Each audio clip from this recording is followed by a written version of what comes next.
Good afternoon, WHS. I'm Tanner Boyle. And I'm Scott Olney. And this is the Viking Voyage.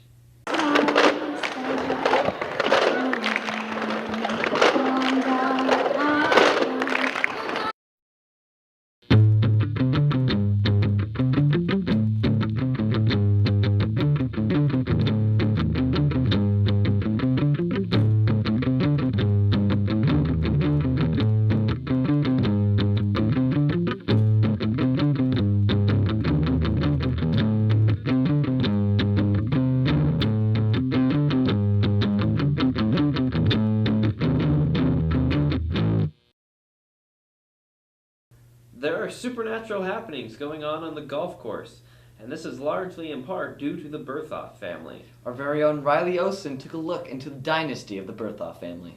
The Berthoffs are a well-known athletic family in Winfield. I sat down and talked with them. When did you start playing golf? Oh, probably when I was like 5 or 6. I started when I was in 5th grade. I was the manager on the girls' golf team. What made you want to play golf? My dad was real big into golfing, and I just saw him that he enjoyed golf, and I decided that I would try it probably. What do you think about your sister and your dad all playing golf? Well, we live on a golf course, and they both enjoy golf like I do, so naturally they're going to play it a lot. What made you want to play golf? Well, when I was the manager, I really didn't have a choice but to play or rake range balls, and I'd rather play than rake range balls. What do you think about your brother and your father all playing golf? It's nice. It gives me someone to play with. Even though they're always trying to beat each other, they're still brother and sister. Are you proud of your sister? I don't want her to get a big head, but yeah, a little bit. Are you proud of Sam for how good he is at golf? Yeah, I'm proud that he's starting to work a little harder. Dave Berthoff isn't only their dad, but he's also their coach. Did you always want them to be as good as they are at golf? I was just glad they were playing. It was fun to go out with them and play. I never knew if they would decide to play golf or track or whatever, so it didn't really matter to me. I kind of liked playing with them. Are you proud of them? Oh yeah, I'm proud of both of them. Now for the question that really needs to be answered. Who's the better golfer out of you three? That's not even a fair question for you to ask me. I think we all know that answer. I am. I mean, they've came close a few times, but they haven't pulled through. I've beat him a few times recently. You know, it's like watching Tiger Woods go up against a middle school JV golfer. It's really just not a fair contest. I'm embarrassed that you're even having to ask me that question. Well, who's the better Berthoff? You're looking at him. For the Viking Voyage, I'm Riley Osen.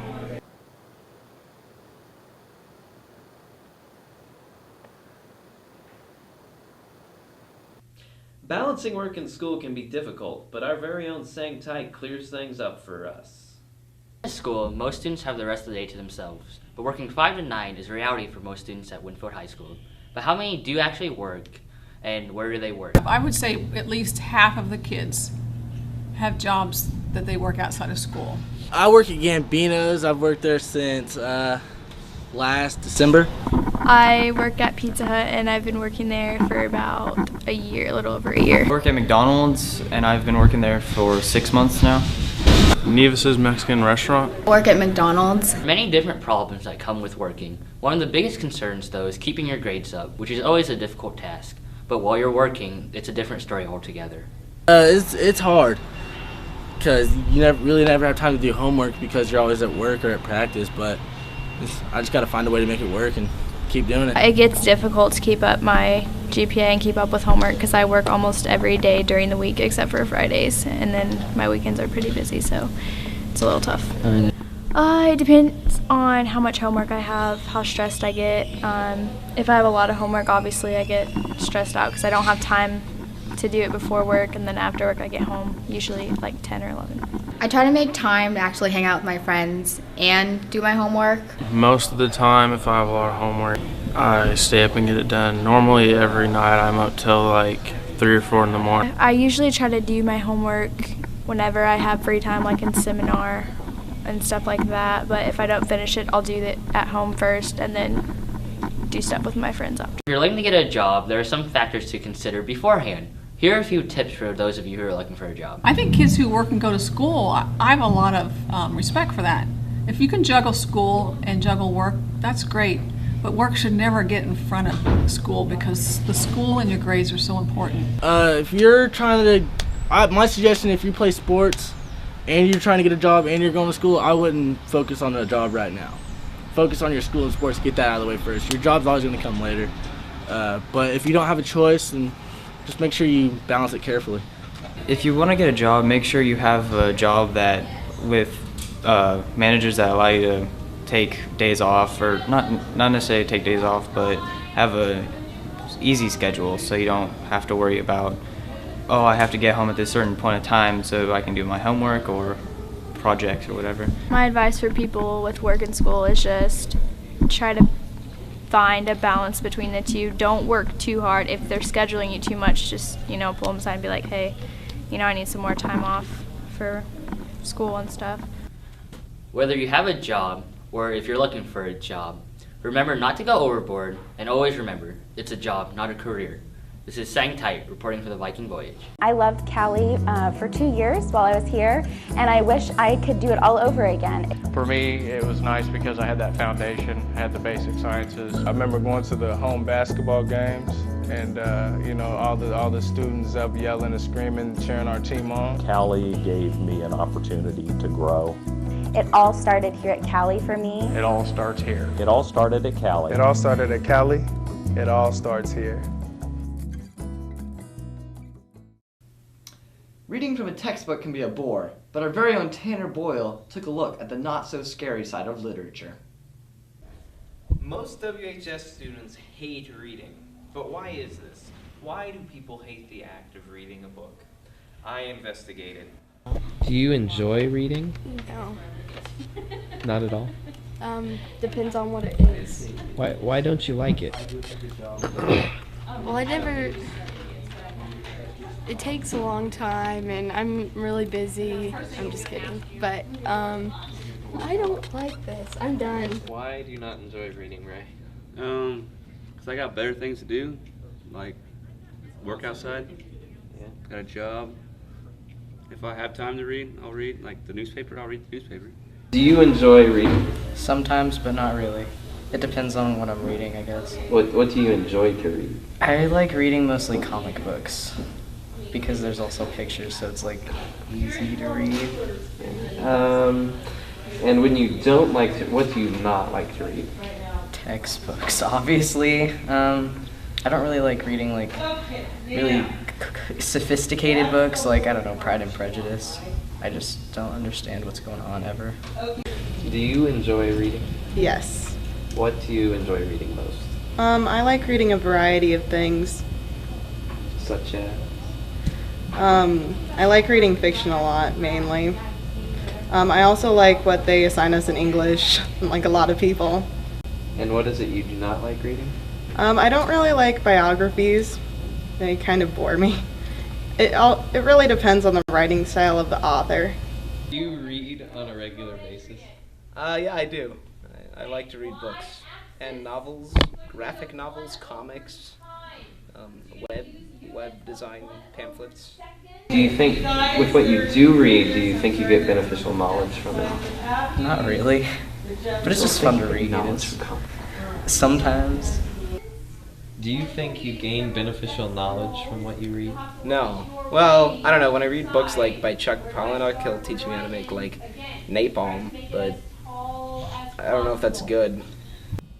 And do you think you get beneficial knowledge from what you read? Yeah, definitely. It really helps you to succeed if you actually read the book instead of just going on SparkNotes. So would you recommend every student read? Yes. I recommend that every student read, because, if you don't read, then you're just letting your mind get turned into jelly by the TVs and stuff. So we could all take a lesson from Steven Steinbacher and read. For the Viking Voyage, I'm Tanner Boyle, #salty.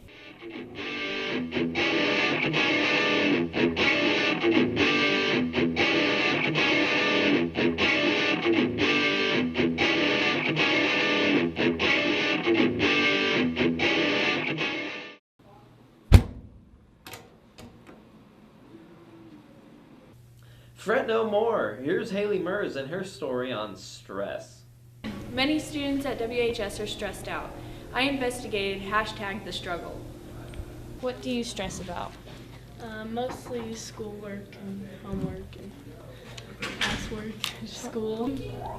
What definitely stresses me out the most would probably be school or soccer, but this year's a lot easier. My classes are definitely a lot easier, so it's not as stressful as it has been in the past. Homework and tests, and then like some music practicing stuff that I have for concerts. What do you do as like other activities that stress you out? I'm a manager, so that takes up some time for when I could be doing like schoolwork and stuff. So that's stressful, but usually I have enough time to do that and like play sports and stuff. I'm in the musical, so we're trying to memorize lines and music, and then I'm in the Western College Youth Symphony, and I'm the concert mistress of that, so I have to practice a lot and do a lot of work for that. Playing soccer, I guess. Like I said, my schedule's also easier this year, so I don't really have very much stress anymore. What is the worst time of year for you? This right now is probably the worst time of year for me, just because I'm so busy. I don't even get home till like 9 or 10 o'clock at night. And then I do homework for several hours, and I get about like 4 hours of sleep a night. Probably this winter, because I manage basketball, and that like takes up a lot of time because they have lots of practices and games, and it's also like really cold outside, and that's just like really stressful. And how do you deal with all the stress that you have? Whenever I can sleep, that's usually what I try and do, or eat. I stress eat a lot. I go home and I try and get as much done as I can, and just try and stay in order and not distract myself. Due to stress, you have been diagnosed with a disease. Could you tell us more about it? Well, it's called ulcerative colitis. People don't usually get it until they're middle-aged, but I guess I got it while I'm 17, so party. It's where your large intestine is filled with just a lot of ulcers, and it's very painful. Yeah, I take medicine 4 times a day. It's really gross, but I mean, you gotta live with it for the rest of my life. So, yeah. For the Viking Voyage, I'm Haley Mers. If the fox could speak, what would it say? Here's Natasha Numpensong with her story on What Does the Fox Say? A song that seems to be getting stuck in everybody's head is called The Fox by Ylvis. Its ridiculous lyrics and infectious beat is what makes it so popular. I went around to see what some people had to say. How did you find out about the Fox song? I had just finished exercise class and some teenagers came in, and a kid said, "Oh, you have to see this song." And so he got out his phone and let us watch. What are your thoughts about the Fox song? I love the Fox song. That's like my favorite song right now. Oh, you know, it's okay to listen to once or twice. I love it. What makes it so popular? I like how it's such a serious song about all the decent sounds that animals make, and then it's so totally ridiculous. It makes me laugh. It's just because it's crazy. There's a lot of sounds that are all, especially what a fox say. Cat goes meow, bird goes tweet, and mouse goes squeak. So would you say that this song is very annoying? I don't think it's very annoying, but you know, when people are going down the hall and blasting it on their phone, that's a little bit obnoxious, you know? But there's no sound that no one knows. What does the fox say? Did you like the music video? Yes, so much. It made me laugh. It's portraying foxes wrong. Foxes everywhere are offended. They just don't take into account the fox's feelings. They just don't. It's not accurate, but it's very entertaining. Do you know what an actual fox sounds like? It's like a scream almost. It's like a screaming chirp-like sound. I know that sounds weird. Is this song similar to the popularity of Friday by Rebecca Black? I think it's the popularity is similar. It's going viral, but it's going viral for a different reason. Friday was just terrible, terrible thing. But this is more just for entertainment and not and for that quality. Would it be dubbed real music? Oh, I think it's real music. It's okay for music to be light. I mean, some music makes you think, and some just makes you feel good. It's just feel good music. There seems to be a trend of having that one silly song every year, only this time, people aren't constantly saying it's Friday. Instead, they're asking, what does the fox say? I'm Natasha Namison reporting for the Viking Voyage. In case you missed any of this broadcast, here's a recap for you.